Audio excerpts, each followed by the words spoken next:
Jungle.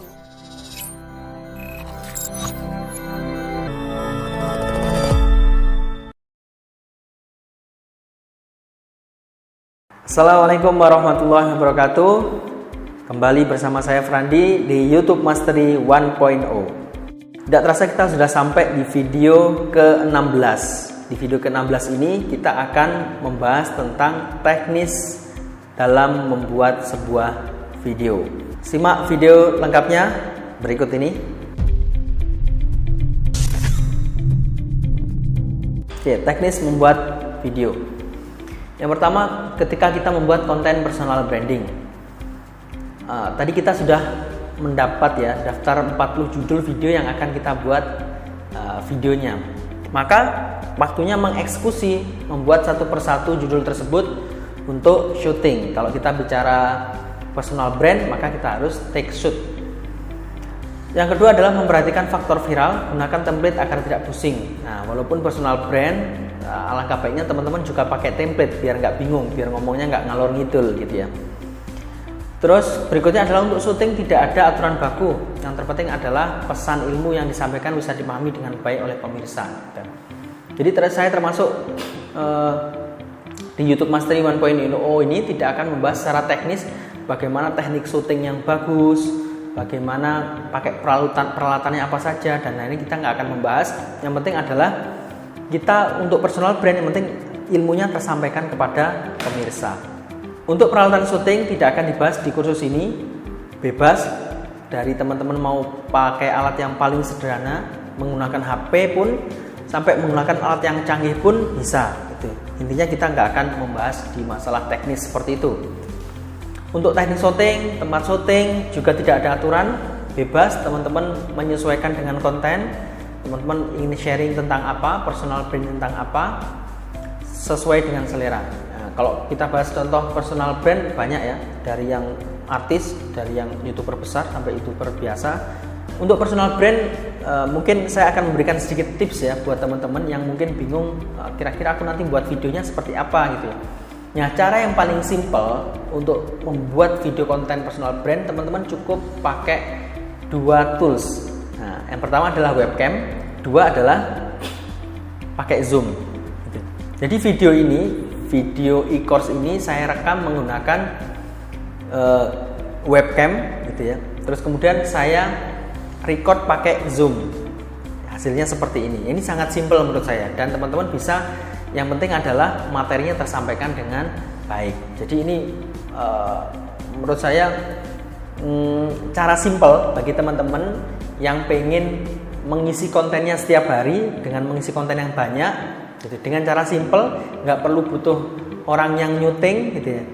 Cukup kalian teman-teman sendiri bisa memproduksi video yang berkualitas.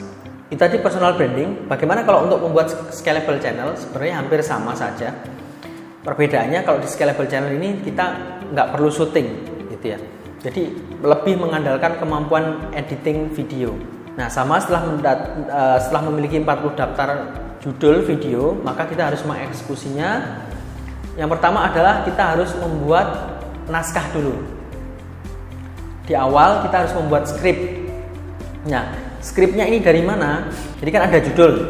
Teman-teman cari aja. Kalau mau cara cepat, serahkan ke konten kreator, ke penulis konten. Nah, jadi kalau teman-teman mau melakukan sendiri, teman-teman bisa nyari judulnya itu, di copy, kemudian dicari di Google. Kemudian ada beberapa referensi, yaitu teman-teman boleh misalkan referensi dari 10 artikel, silahkan teman-teman baca dengan cepat, kemudian tulis ulang, gitu ya, dan dikombinasikan antara satu artikel dengan artikel yang lain. Itu. Ini bagi Anda yang tidak profesional dalam hal menulis, karena banyak sekali kita nggak pandai menulis gitu ya. Termasuk saya ya bisa menulis tapi pakai cara cepat gitu. Pakai cara cepatnya gimana? Gitu. Maka tadi cari di Google, ambil beberapa artikel, dikomben. Misalkan ada 10 artikel, dikomben, kita baca semuanya secara cepat, kemudian dikomben, ditulis ulang. Itu sudah menjadi skrip, gitu ya. Sesuai dengan template yang tadi otomatis. Kalau cara kita nggak mau ribet ya kita hire penulis, gitu ya. Kita kasih judulnya ini, keywordnya ini, tinggal dikasih ke penulis konten maka akan jadi naskah. Ketika naskah sudah jadi, selanjutnya di mana? Ketika naskah sudah jadi, maka naskah ini diserahkan ke pengisi suara atau voice over untuk dijadikan dalam bentuk suara, dalam file audio gitu ya. Jadi teman-teman, kalau teman-teman suaranya bagus, boleh didubber sendiri, boleh diisi pengisi suaranya kita sendiri boleh.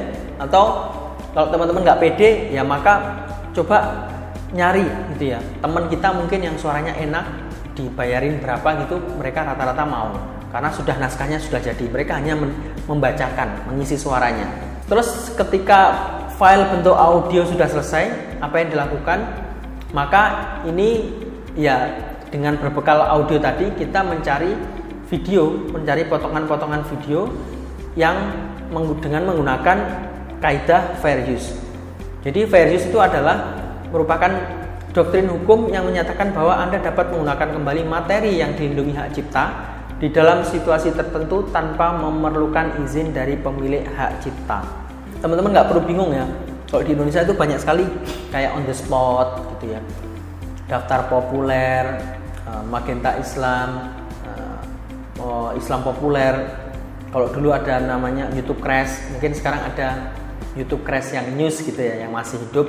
Nah itu mereka adalah semuanya pakai metode pembuatan video fair use.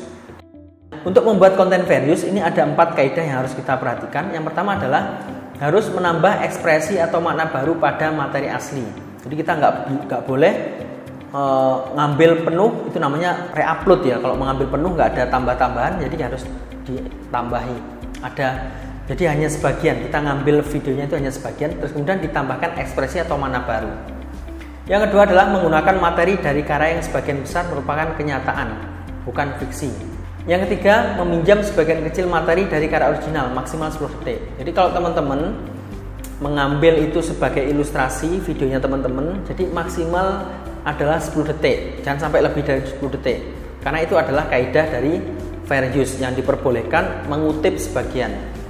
Dan yang keempat adalah penggunaan yang merugikan kemampuan pemilik hak cipta untuk mendapatkan keuntungan dari karya aslinya. Jadi kalau di YouTube ini yang poin keempat rata-rata nggak bermasalah. Nah, untuk referensi nyari bahannya di mana? Untuk bahan-bahan video, untuk free music ini YouTube sudah menyediakan sendiri, ada namanya YouTube Audio Library. Jadi teman-teman bisa cek di situ, YouTube mencari free music, YouTube Audio Library. Kemudian kalau free stock video ini ada di Videvo, Pexel, atau kalau teman-teman video itu tadi dari YouTube itu sendiri juga bisa, asal memenuhi kaidah fair use, tidak boleh dari 10 detik. Kemudian kalau picture, Pixabay, gitu ya, Morgofile. Nah untuk tools untuk mengedit video ini kalau pakai free itu pakai Hit Film Express ini ya, ini sudah cukup bagus. Kalau boleh pakai yang lain ya sangat boleh gitu ya. Yang biasanya dipakai mainstream itu editing video adalah Adobe Premiere yang biasa, Sony Vegas, Filmora, dan lain-lain. Terserah edit softwarenya, terserah teman-teman, yang penting bisa untuk mengedit video. Nah untuk tutorial video editing nanti akan kita berikan tutorial tentang basic editing, terus cara edit menghindari video ID match dan audio ID match, dan bagaimana kita mengikuti aturan 10 detik, bagaimana kita mengutip sebuah video mengikuti aturan 10 detik.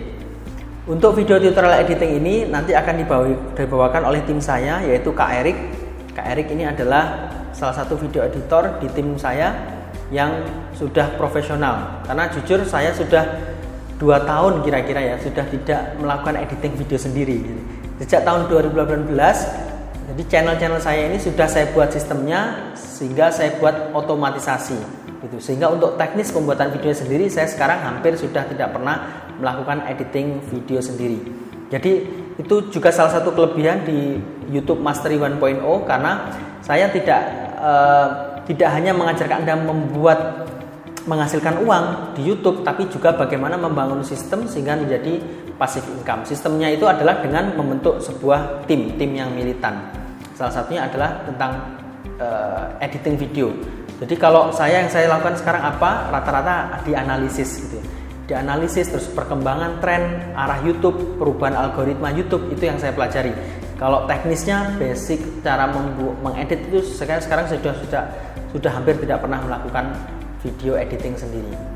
Oke, itu saja mungkin yang bisa saya sampaikan di video kali ini. Terima kasih.